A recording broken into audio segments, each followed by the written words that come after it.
오늘의 사연 지금 바로 시작해 볼게요. 5년이나 된 이야기입니다. 그때는 뭐가 그리 싫었는지 결혼해 보고 나니까 선배가 왜 그랬는지 이제는 충분히 이해가 가고 넝콜째 굴러온 행운을 제가 스스로 쳐내려 버린 게 아닌가 하는 생각이 듭니다.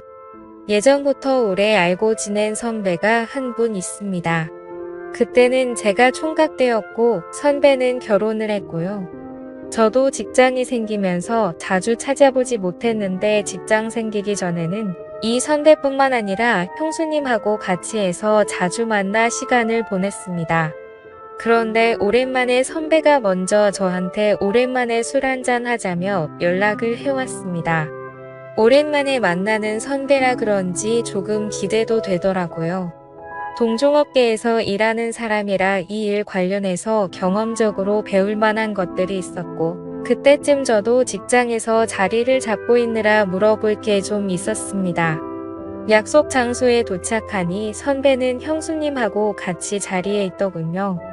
형수님하고도 잘 아는 사이다 보니 불편할 게 없었습니다. 저랑 선배가 하는 일이 서버 쪽을 관리하는 일입니다. 유지보수가 중요한 일이기 때문에 가끔씩 일이 생기면 회사에 불려 나가야 할 때가 있었어요.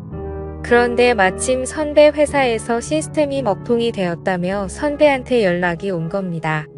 선배가 전화로 이렇게 하라 저렇게 해봐라 지시를 하는데도 전화상으로는 해결될 기미가 보이지 않더라고요. 저도 그쪽 일을 하다 보니 어떤 상황인지 이해가 가고 선배가 전화로 지시하는 것만 봐도 공부가 되었습니다.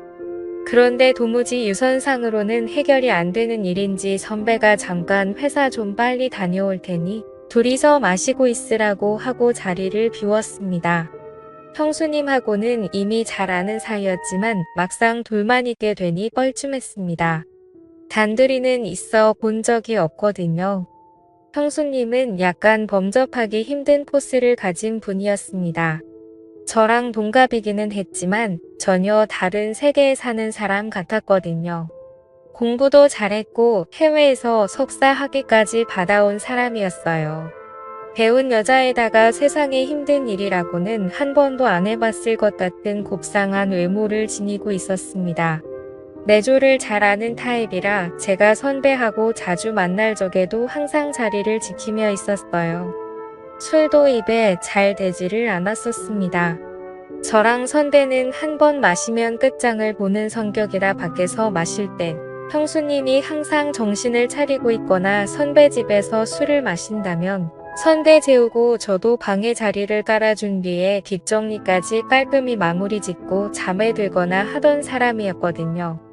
현모양처가 있다면 형수님을 두고 하는 말인 것 같았습니다. 저랑 같은 나이라는 게 믿기지 않을 정도로 어른스러운 사람이었어요. 그런데 웬일로 저한테 술 한잔 따라 달라고 먼저 말을 건네더군요. 아무리 선배가 회사 일을 빨리 마치고 온다고 하더라도 왕복으로 1시간은 걸리는 거리였다 보니 못해도 최소 1시간은 둘이서만 남아있어야 하는 상황이었으니 형수님도 선배 때문에 제가 술도 못 마시고 1시간 벌 써고 있는 것보다는 저와 선배를 위해 형수님이 같이 술을 마셔주기로 한 것처럼 보였어요. 정말 속이 깊은 게 현모양처가 따로 없구나 생각했습니다. 형수님은 따지고 보면 저랑은 동갑 내기 친구 사이였기 때문에 사실 저는 좀 편하게 대하고 싶기는 했습니다. 하지만 형수님이라는 관계적 특성 때문인지 어쩔 수 없이 제가 거리를 둘 수밖에 없더군요. 그래서 사실 그간 선배와 같이 시간을 보낸 만큼 형수님과는 따로 접점이 없었는데 그날에 참 많은 일이 있었습니다. 형수님하고는 단둘이 대화를 단 30초도 나눠본 적이 없었는데 그날 술 한두 잔 부딪히면서 이야기를 나누니 동갑이라 그런가 이야기가 잘 통하고 코드가 잘 맞았습니다. 사실 형수님이라는 걸 빼더라도 유학파 출신의 고급진, 그녀의 이미지 때문인가 괜히 어려워했나 하는 생각도 들었어요. 대화를 나누는 동안에는 아무런 어려움이나 위화감이 없었고 오히려 동네에서 잘 알고 지내던 동갑내기 여자친구 같은 느낌이 들었습니다. 서로 죽이 잘 맞아서 한참을 떠들었는데 시간을 보니 이미 선배가 회사로 향한 지도 어느덧 1시간 반이 흘러 있었습니다. 형수님도 선배가 생각보다 늦으니 전화를 했는데 선배는 금방 끝난다면서 둘이 괜찮으면 좀 더 마시고 있으라고 하더군요. 조금 이르게 만나서 그때가 밤 10시쯤밖에 되지 않았고 형수님은 술을 잘 못하는 관계로 천천히 꺾어 마시고 있었기에 저도 술 기운이 그렇게 오르지 않은 상황이었습니다. 둘이 있는 게 생각보다 불편하지 않으니 조금 더 기다리는 건 문제가 없겠다 싶었습니다. 그런데 또 한 가게에서 거의 3시간을 넘게 있었고 형수님이 술을 천천히 마시고 안주도 잘 안 먹다 보니 다른 가게로 옮기는 게 민폐가 아니겠다 하는 생각도 있었어요.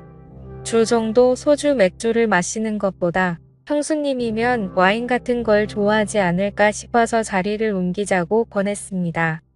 형수님이 조금 취했나 느낀 게 이때쯤이었는데 목소리에 코맹맹이 소리를 섞기도 하고 눈을 떼슴치르 하고 긴 머리를 뒤로 뭉치며 웃는데 평소와는 사뭇 분위기가 다른 게 느껴졌습니다.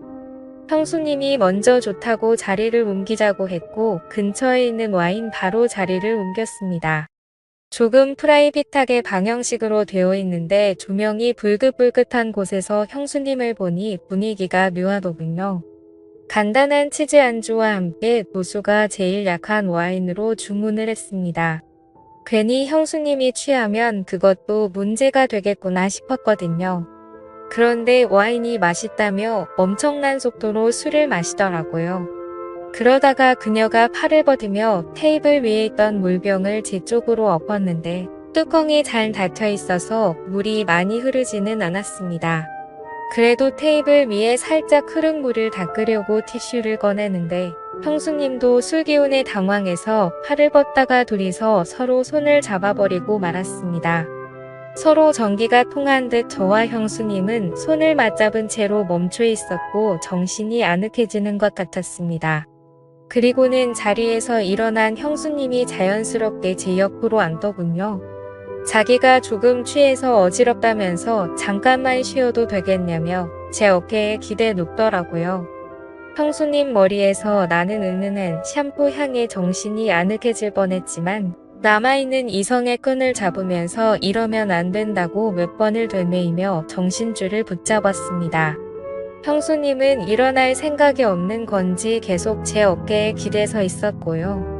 선배가 돌아오면 어쩌나 조마조마하더군요. 어차피 방형식으로 돼 있는 곳이라 커튼 너머로는 아무것도 안 보여서 괜찮았고 형님도 저희가 있는 방에 들어오려면 저나 형수님한테 먼저 연락을 해야 했을 테니 문제가 없을 거라 생각이 들어서 저도 그냥 에라 모르겠다는 생각으로 어깨에 기댄 형수님을 그대로 두고 반대 방향만 바라보고 있었습니다. 시간은 이제 1시가 다 되어 가는데 곧 온다던 선배는 연락조차 없더군요. 형수님은 아직도 제 어깨에 기대서 새근새근 숨을 몰아내 쉬며 있었고 저는 속으로 애국가까지 부르면서 올라오는 술기운을 참아내려 애를 쓰고 있었습니다. 보통은 이렇게 막무가내로 주정을 부리는 사람이면 꼴보기가 싫을 텐데 그동안 동갑내기이긴 하지만 살짝 존경심이 들 정도로 제가 팔을 뻗어도 닿지도 않을 위치에 있는 것만 같던 우상 같은 여자가 이러고 있으니 오히려 형수님도 보통 여자랑 다르게 없구나 하는 생각이 들었습니다. 두시면 가게 문을 닫는다는 직원의 말을 듣고 1시간 더 버텨봤자 안 좋은 생각만 들겠다 싶어서 선배한테는 그냥 일 보시면 집으로 들어가시라 말하고 형수님을 부축해서 집에 데려다줄 생각으로 밖으로 나왔습니다. 찬 공기를 쐬니 형수님도 정신이 들었는지 잠에서 깬 듯 저를 따라 걸었어요.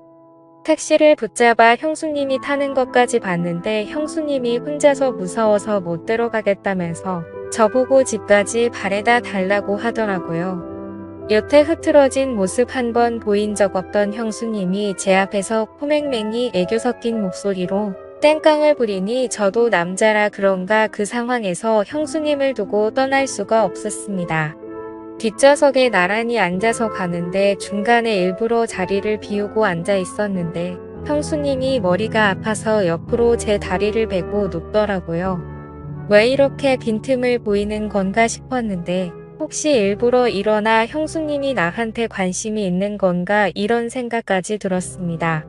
저도 일단 남자였으니 말입니다. 선배 집 근처에 도착해서 택시에서 내렸습니다.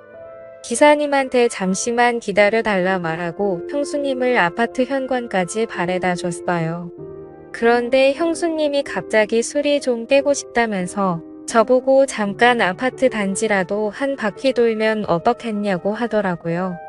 형수님이 제대로 걷지도 못하는데 어딜 가시냐고 실랑이를 하고 있는데 저를 기다리던 택시가 시간이 끌리니 짜증이 났는지 경적 몇 번 울리더니 가버렸습니다. 그래서 그냥 형수님을 저대로 뒀다간 동네 사람들 다 깰 때까지 땡깡을 부릴 것 같아서 형수님을 이끌고 엘리베이터에 타버렸습니다. 집에 도착하니 형수님이 여기까지 왔는데 방까지 좀 바래다 달라면서 어필을 하더군요. 안방까지 끌고 가니 자기가 지금 너무 어지럽다면서 외투를 벗는 것 좀 도와달라는 겁니다.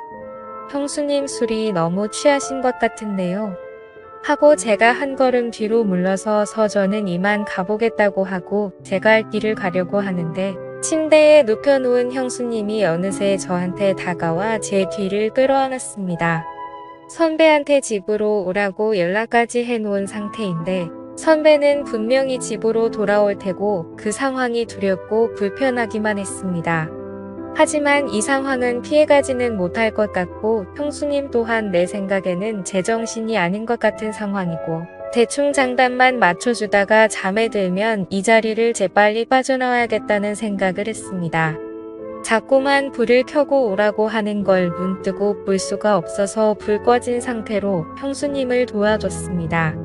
어두컴컴한 방 안에서 달빛 같은 옅은 조명 때문에 오히려 불이 환한 것보다 더하다는 느낌이 들었습니다. 그때는 정말 저도 더는 참을 수가 없겠더라고요.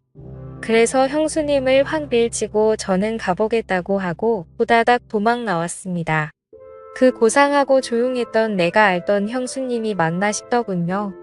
엘리베이터가 꼭대기층에 가 있어서 한참을 기다렸는데 혹시나 형수님이 따라 나오지는 않을까 콩닥콩닥 심장이 뛰더라고요. 평소에 형수님을 현모양 저의 표본이다. 나도 결혼하면 저런 사람과 결혼을 하고 싶다 하는 생각도 갖고 있을 정도로 흠모하던 사람이었으니 한편으로는 이대로 끝내지도 않고 가버리는 게 아쉽다는 생각도 들었습니다. 하지만 선배를 하루 이틀 보고 말 사람이 아닌데 어떻게 그러냐 싶어서 엘리베이터를 기다리면서도 자꾸 고개가 뒤로 돌아가더군요. 아파트를 나서면서도 혹시나 선배가 돌아오지는 않았을까 두리번대면서 나왔습니다. 잘못한 것도 없는데 괜히 잘못을 한 건가 죄를 지은 느낌마저 들었지요. 한참을 두리번대고 있는데 뒤에서 누가 저를 불러 세우더라고요. 너 뭐하냐 하면서 저를 부르는 선배였습니다. 심장이 멈춰버리는 줄 알았지요. 연락도 없길래 오늘 회사에서 밤을 새고 오는 줄로만 알았는데 말입니다. 제가 괜히 눈치가 보여서 시간을 지체하기는 했지만 두리번거리면서 선배의 차가 있나 확인하는 동안 아파트로 들어오는 차는 한 대도 없었거든요. 그런데 어떻게 선배가 여기서 저를 불러 세우는 건지 싶던 찰나에 선배가 저한테 왜 한참 좋다가 그냥 가는 거냐고 하면서 무슨 문제가 있냐고 묻더군요. 그때까지만 해도 선배가 무슨 말을 하는지 몰랐습니다. 올라가서 이야기를 하자고 하기에 선배를 따라 다시 집으로 들어갔는데 술에 취해서 비틀비틀거리던 형수님도 다 연기였던 게 다시 제가 알던 고상하고 말수 적은 다가가기 힘든 형수님의 모습으로 있더군요. 저는 그때까지만 해도 무슨 상황인지 몰라서 선배가 돌아와서 아무 일도 없는 척 연기를 하고 있는 거라고 생각했습니다. 하지만 선배는 저한테 충격적인 이야기를 꺼내더군요. 너는 아직 결혼을 안 해봐서 모를 거라고 말하면서요. 사람이 매일 똑같은 밥만 먹으면 질리지 않겠느냐면서 가끔은 양식도 먹고 중식도 먹고 하는 게 그 이유인 건 알고 있지 않느냐고 설명을 하더니 결혼한 사람들도 똑같다는 겁니다. 가끔씩이지만 이런 상황도 필요하다고요. 형수님이 저를 그동안 동갑내기이기도 하고 특별하게 봐온 게 있어서 말한 건데 제가 이렇게 정직한 사람인 줄은 몰랐다는 겁니다. 그때까지만 해도 저는 선배가 무슨 말을 하는지 이해를 못하고 있었는데 단도직입적으로 설명하자면 선배와 형수님은 결혼한 지도 오래되었고 하니 평범한 일상들이 흥미가 떨어진 상황이었다고 합니다. 그렇다고 아무나 집으로 부르자니 왠지 보안 문제도 있고 어떤 사람이 올지도 모르는데 그렇게까지는 하고 싶지가 않았다네요. 그러던 와중에 형수님이 저를 먼저 지목을 했고 선배도 제가 한참 때 이걸 이래저래 설명하는 것보다 아무것도 모르는 상황에 제가 정말 아까 전의 상황에서 자연스럽게 넘어가는 게 더 재미있겠다는 생각이 들었다는 겁니다. 이미 두 사람은 이렇게 될 걸 계획을 하고 있던 거고 회사 일이며 전부 다 거짓부렁이었던 겁니다. 전공법으로는 안 될 것 같으니 차라리 상황을 이야기해주고 아까 하던 걸 마저 하라는 겁니다. 제가 어이가 없어서 이건 해도 너무한 거 아니냐며 자리를 박차고 일어섰지요. 그러니 선배는 내 와이프 자존심에 상처를 준 거다 어쩐다 하면서 화를 내기 시작했어요. 저도 언젠가는 이런 날이 오게 될 거고 그때가 돼서 연락하기만 해보라고 후회하지 말라고 하는 겁니다. 두 사람이 짜고 이미 저를 가지고 장난을 쳤기에 기분이 엄청 나빴습니다. 두 사람 심심풀이 땅콩이나 마찬가지였던 거죠. 오래 알아왔고 신세를 많이 줬던 선배와의 인연은 거기서 끝났습니다. 그렇게 5년이나 지나게 되었고 그 사이에 저는 결혼도 하고 한 아이 아버지가 되었습니다. 그리고 요즘은 선배가 그리고 형수님이 왜 그렇게 한 건지 충분히 이해가 갑니다. 그때는 제가 정말 그 어떤 유혹에도 넘어가지 않는 자랑스러운 사람이라고 생각했는데 선배와 똑같은 처지에 놓이고 나니 저도 모르게 일탈을 꿈꾸게 되더군요. 이제는 이해가 됩니다. 그리고 그때 아무 행동도 하지 못했던 제가 다 부끄럽고 바보 같다는 생각이 드네요.